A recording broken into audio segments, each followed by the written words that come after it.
मई 1999। कारगिल की बर्फीली पहाड़ियों पर सब कुछ शांत दिख रहा था। लेकिन क्या सच में सब शांत था या तूफान आने वाला था? कुछ हफ्ते पहले भारत की खुफिया एजेंसी रॉ के एक इनपुट ने एक असामान्य हलचल दर्ज की थी। पाकिस्तान की तरफ से नियंत्रण रेखा के पास गतिविधियां बढ़ रही थीं। रिपोर्ट में संकेत था कि यह सामान्य गश्त नहीं है, कुछ बड़ा पक रहा है।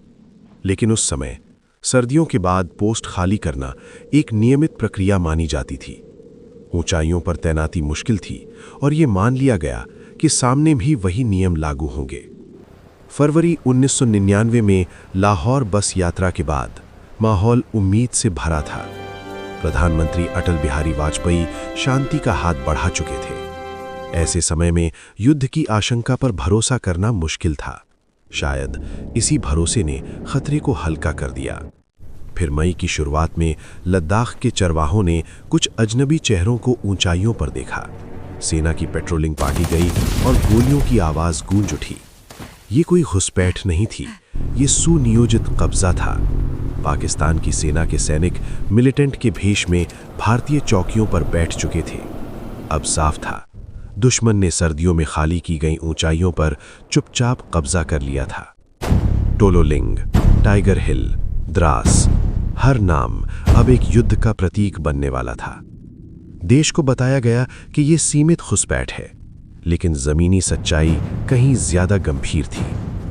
ऊंचाइयां दुश्मन के पास थीं, नीचे घाटियों में भारतीय सेना। हर हमला सीधा ऊपर चढ़कर करना था, खुले में, दुश्मन की गोलियों के सामने। हर कदम मौत से टकराने जैसा था। फिर भी जवान आगे बढ़े, क्योंकि पीछे था भारत। ऑपरेशन विजय शुरू हुआ। तोपें गरजी। मिराज 2000 ने बर्फीली चोटियों पर सटीक वार किए। लेकिन असली लड़ाई पैदल सैनिकों ने लड़ी। कैप्टन विक्रम बत्रा जैसे वीरों ने ये दिल मांगे मोर कहते हुए दुश्मन की पोस्ट पर तिरंगा लहराया। हर जीत की कीमत थी खून। 500 से अधिक भारतीय जवान शहीद हुए, सैकड़ों घायल हुए। हर ताबूत जब तिरंगे में लिपटकर गांव पहुंचा तो पूरे देश ने महसूस किया, ये सिर्फ सीमा की लड़ाई नहीं थी, ये भरोसे की भी लड़ाई थी। युद्ध अंततः भारत की जीत में बदला।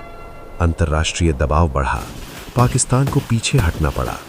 लेकिन एक सवाल आज भी गूंजता है, अगर शुरुआती चेतावनियों को गंभीरता से लिया जाता तो क्या इतनी जानें बच सकती थीं? कारगिल ने भारत को सिखाया, शांति की उम्मीद अच्छी है, पर सतर्कता उससे भी ज्यादा जरूरी है। पहाड़ों की बर्फ पिघल जाती है, लेकिन इतिहास में दर्ज सबक कभी नहीं पिघलते, क्योंकि कभी-कभी एक अनदेखी रिपोर्ट सैकड़ों परिवारों की किस्मत बदल देती है।